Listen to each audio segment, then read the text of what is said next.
Hello everyone, my name is Rizal Valencia and I am the first reporter of the Group 7.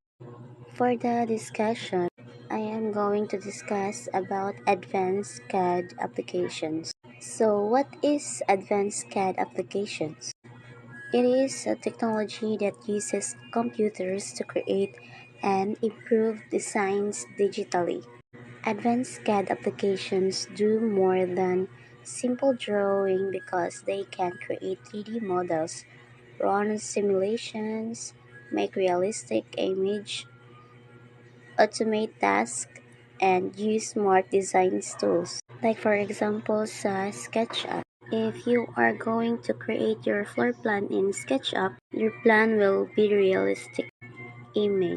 CAD is commonly used in engineering, architecture, manufacturing, healthcare, aerospace, and entertainment.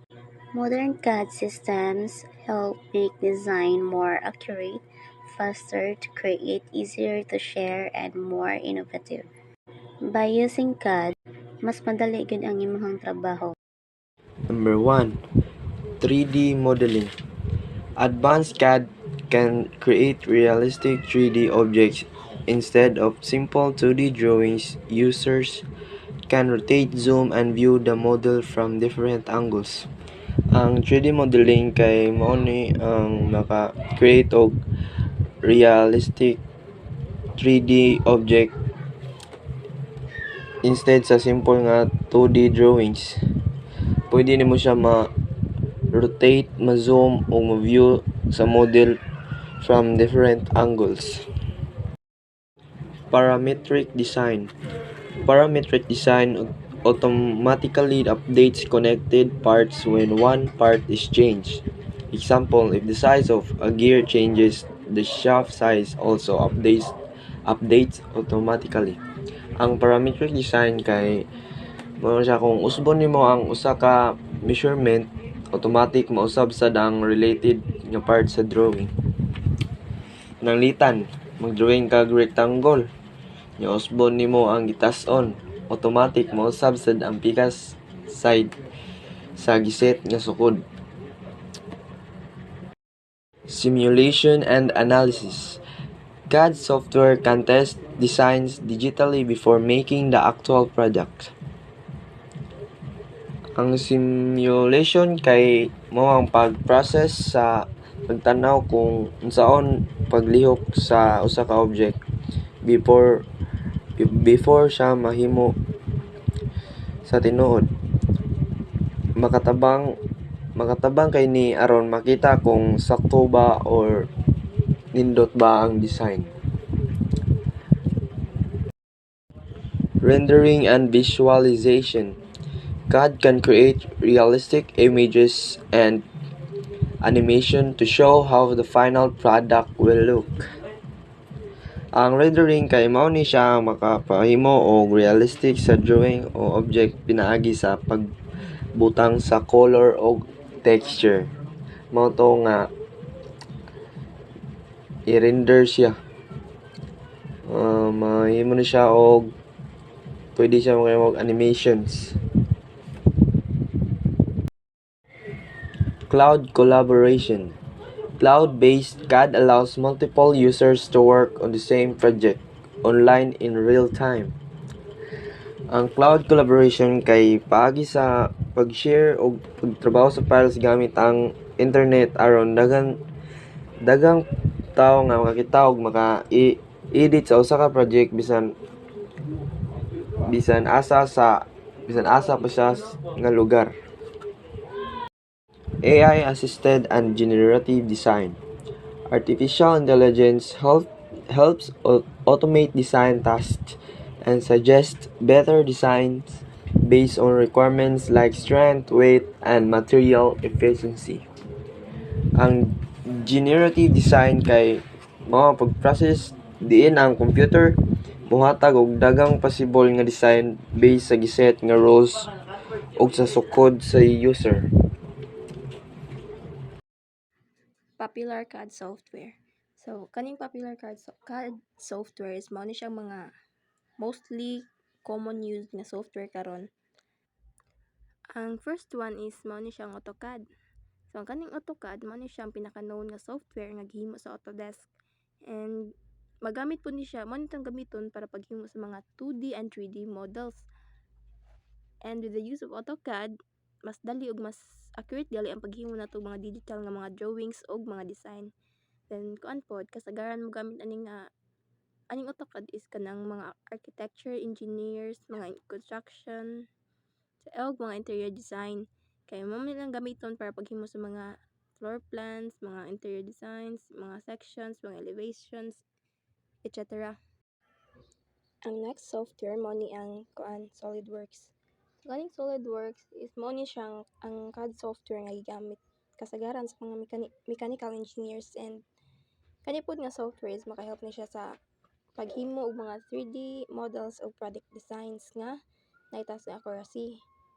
And ang kaning SolidWorks gigamit niyo siya para sa pag-design sa mga makina, mechanical parts and other engineering projects. Dayon good po ni siya for product simulation kay makita ug matesting sa mga users kung unsa ang dagan or lihok sa usa ka design before nila himon in actual. Then with the use of SolidWorks, mas dali ang pag-edit, pag-analyze ug pag-improve sa ilang mga products. Then mao pod niya usa ka importante nga software nga gigamit sa engineering and manufacturing industry. Next kay ang Cassia. Usa ni siya ka advanced CAD software nga kasagaran gigamit sa mga aerospace and automotive industries. Then makatabang ni siya sa mga engineers o designers sa paghimo og mga complex nga mga 3D models ug mga detailed surface designs. And kaning Cassia, man siya ang gigamit sa pag-design sa mga airplanes, sakinan, and other high-quality nga products.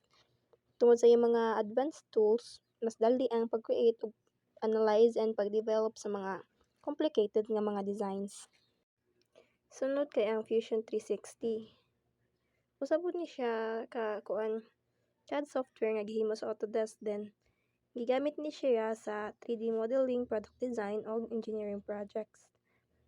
Kaning Fusion 360 kay popular tungod kay dali ni siya gamiton, and napod ni siya kanang mga daan nga mga tools para sa designing, simulation ug rendering. Although ang Fusion 360 kay maka-function without internet, nalang siya limitations like cloud saving and syncing, collaboration features, and some simulation and online services. Ang last one kay ang SketchUp. Ang SketchUp is usa ni siya ka 3D modeling software nga kasagaran gigamit sa architecture, interior design ug construction. And popular ni siya tungod kay dali ra gamiton labi na sa mga beginners. Then, gigamit pud ang SketchUp sa paghimo og house designs, furniture layouts ug 3D building models. Napod ni siya simple nga tools nga makatabang sa pagdrawing ug pag-edit sa mga designs. And tungod sa iyang pagka-user-friendly interface, usa ni siya sa mga paborito nga software sa students ug designers. Applications of advanced CAD in different industries. First, kay engineering industry. Engineers use CAD to design machines, tools, and industrial equipment. Application niya kay mga mechanical parts, robotics, industrial system, automotive companies. Like for example, car companies use CAD to design engines and test crash simulation. So, basically, ang CAD kuno kay makatabang sa mga engineers nga makahimo og mga machine designs gali nga mas dali og mas sakto. Then ang kaduha, second kay architecture and construction. Architects use CAD to create building plans and 3D structures. Yung applications kay house design, commercial buildings, smart cities, interior design. Yung benefit niya kay accurate measurements, better visualization, and faster editing and revision. So, ang CAD kuno kay makatabang ni pod siya sa mga architects kay makita nila dan ang mga design nga sa building or balay ba na before pa sila magsugod og construction ba. Third kay manufacturing industry. So manufacturers use CAD together with CAM, computer-aided manufacture to automotive production. Din yung application kay CNC machining.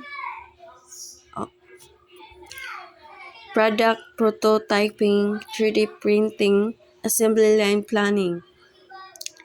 So, kani siya guys kay tungod pud kuno sa CAD mas paspas ni siya makahimong produkto ang mga factors ug mas gamay ang mga errors gali. Fourth kay aerospace industry. Aerospace CAD industry. CAD helps create highly accurate aircraft and spacecraft design. Uses niya kay aerodynamic analysis, structural simulation, aircraft modeling, spacecraft component design. So kani siya guys kay kuha ni siya para sa airplanes o spacecraft guy. Then before molupad ang mga airplane daw kay gina-design pa ni siya daan o ginatest daan siya sa gamit ang CAD. So ang ka-fifth kay medical industry. Advanced CAD is used to design medical tools and devices. Application niya kay artificial limbs, dental implants, surgical planning models, and medical devices. So kani siya guys kay gigamit ang CAD ay so kani siya guys sa medical field daw kay gigamit ang CAD para makahimo og medical tools og artificial body parts sama sa artificial legs og dental implants. So ang CAD kuno ani kay makatabang sa doctors og engineers sa paghimo og medical devices nga fit para sa pasyente. Ka-6 kay entertainment and gaming. CAD and 3D modeling are used to create digital entertainment. Application kay video game environments, animated movies, virtual reality, experience, ug CGI effects. So kani siya guys kay gigamit sa ang CAD ug ang 3D modeling sa games ug movies. Mao ni ang ginagamit sa paghimo og animated movies, game characters og effects. So mao sa ni siya ang reason nganong realistic kayo tanawon ang mga uban nga games og mga salida gali mga movies.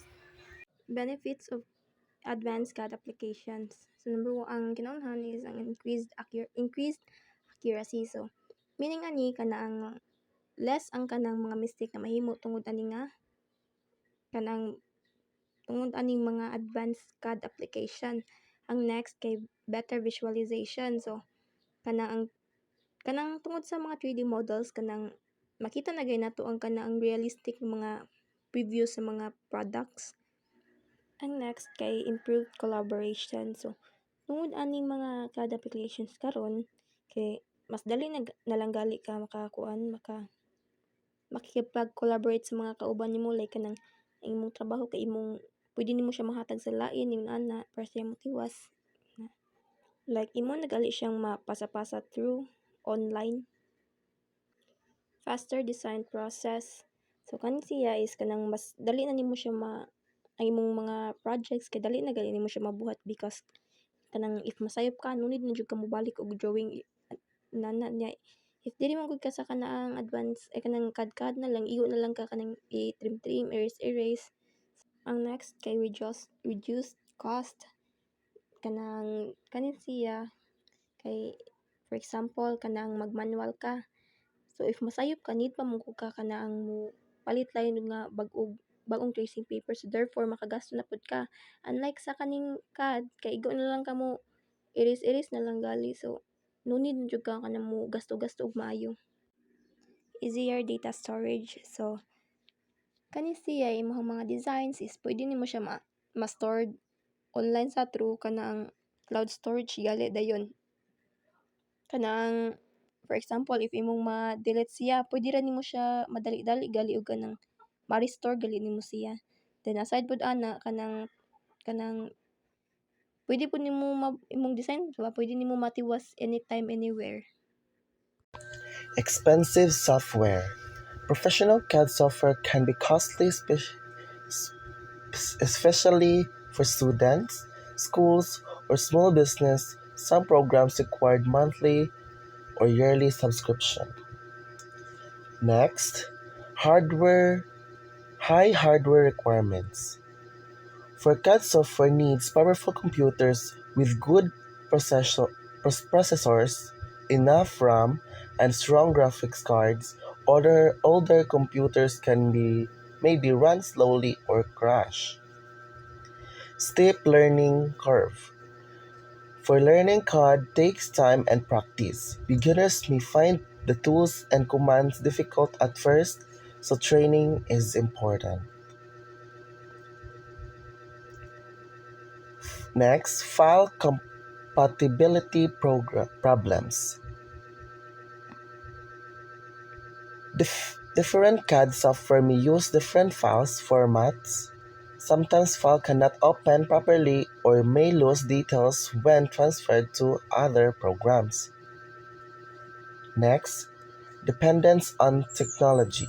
Since CAD relies on computers and software, technical problems like system crashes, power interruption, or software errors can delay project.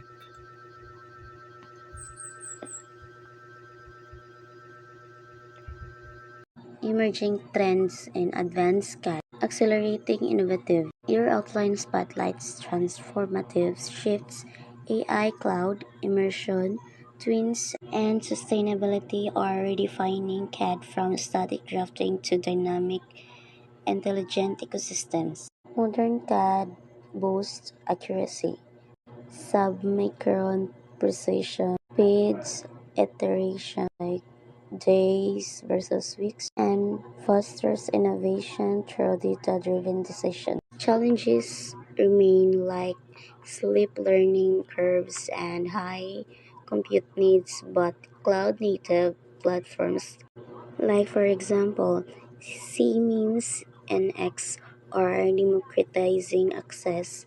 Overall, advanced CAD is pivotal for Industry 4.0, driving sustainable, efficient design globally.